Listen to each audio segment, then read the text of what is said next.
Hello, my name is Tiffany Chang, and this is Conductor as CEO, where I take ideas from other industries and share how we can apply them as arts leaders.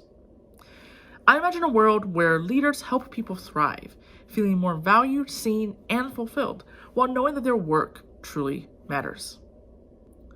Jay Shetty said, "We confuse inexperience with being unqualified." That really resonated with me. It's easy for us to glance at a resume and make assumptions based on what we see. Studies have shown that any resume gets about, on average, 7 seconds of viewing time. So the assumptions made are often quick, reflexive, and a result of conditioned bias. When we are hiring for a leadership position, we want to see someone who have experience in that same position elsewhere. The more documented experience, the more qualified we believe them to be. And the opposite is also true. The fewer documented experiences, the more unqualified we think they are. I think the key word here is documented. Only certain things are able to be documented on a resume. These are tangible things like job titles, projects, public recognition, status affiliations. We gravitate toward those lines on a resume because it is concrete and visible. We can measure it and compare it. Also, as job seekers, we are therefore compelled to seek opportunities that are able to be documented in this manner. This is simply one of the biases that we've been conditioned to believe on both sides of the table. The reality is that tangible qualifications are only part of what makes a person valuable.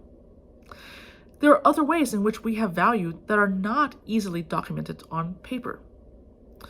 These are the intangible qualities like personality, character, trustworthiness, values, goals, and emotional intelligence.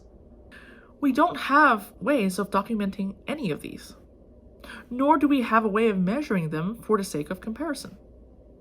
So we end up not including these in the equation when determining whether someone is qualified. And our typical hiring decisions become solely made based on tangible experience. However, any organization at the core is a human enterprise. So humanity is important, whether we are able to acknowledge it or not. Simon Sinek uses the example of the Navy SEALs. He talks about how the SEALs strongly prefer to have someone who is a medium performer with high trust rather than someone who is a high performer with low trust. It's difficult to document or measure something like trust, but it is a feeling that we can almost always agree on.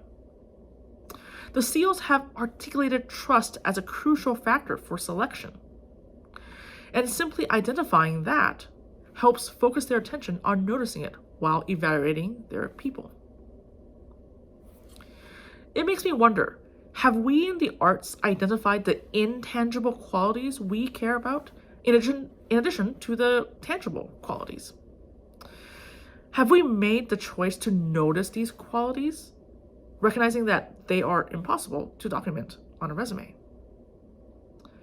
How can we design hiring processes that bring these undocumented qualities to the fore? Well, here are 3 ways to get started. Number 1, communicate the desired attributes in the job description and in the interview. Job descriptions are typically full of required skills and years of experience. What if we were intentional about listing the intangible qualifications as well? We can infuse our interview process with specific questions or activities that are designed to reveal the desired attributes.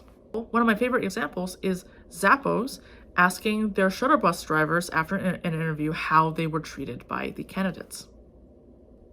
Number 2, solicit input from references as the first step. Usually, the first step is to weed out candidates based on the documented qualifications. What if we weed out candidates based on these undocumented qualifications? A quick survey can go out to references to rate candidates based on emotional intelligence, trustworthiness, character, sense of purpose, etc. And finally, number 3, evaluate people on goals, values, and character, in addition to skill-based performance. We can start to tweak our performance reviews and even interview processes to include these points. This has the added benefit of building portfolios as documentation for these qualifications that are traditionally hard to measure. And this kind of portfolio can be helpful in the current job as well as in the next job. So, what are some other ways we can step away from automatically seeing inexperience as being unqualified? If these ideas resonate with you, please consider signing up in the link below to receive an email with each new blog post sent directly to your inbox. Thank you and have a great day.